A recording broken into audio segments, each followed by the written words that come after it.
Thank you, John, and thank you, Doug. I really like and admire the fact that you're taking on topics that are really contemporary and are really complicated. And it's really impressive to me that you did such a good job of looking into the camera. I would love to know how it is that you were able to look into the camera, but at the same time seem to be looking at a screen, at your notes, or having to do an outline probably, or maybe your speech text. I also like the fact that you gave some history there that was really, gave us the ability to understand the issue at hand a little bit better. Now, as far as things that you could improve upon, one thing would be that the camera, when you were sitting back and maybe at the beginning of your speech, you were a little bit further from the camera and we saw more of your full body, but then as you were moving in and concentrating, you got closer and then the camera cut off about the area of your chin. So that's something to think about.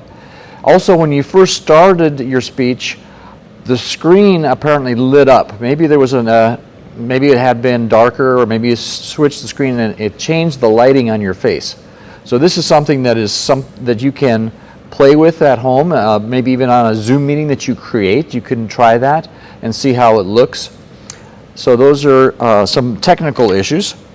As far as how you might be able to actually have a higher impact on your speech, I would think that the first thing that came to my mind would be a PowerPoint presentation, because this is actually well suited for a PowerPoint because you have a lot of facts, and you could give actually an outline in a PowerPoint, such as, first I'm going to give you a little background, then I'm going to tell you some current issues, and then I'm going to tell you a few things about the challenges that are involved, and then I'm going to do the closing remarks and my bullet points.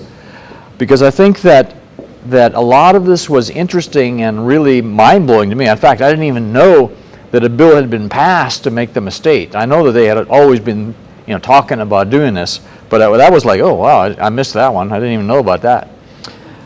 But so then that would be what I would recommend. And then especially at the end, if you had the ability to really emphasize and make your closing points stronger, this would actually give the ability for us to have something to take home with us, rather than, well, there's a lot of issues there and it's kind of a fuzzy thing and I don't know exactly where it's going or where even I should stand on it. Maybe they don't even know where they should stand on it, so how should I know where to stand on it?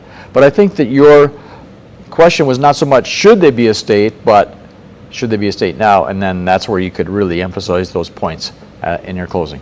So back to you, Mr. General Evaluator.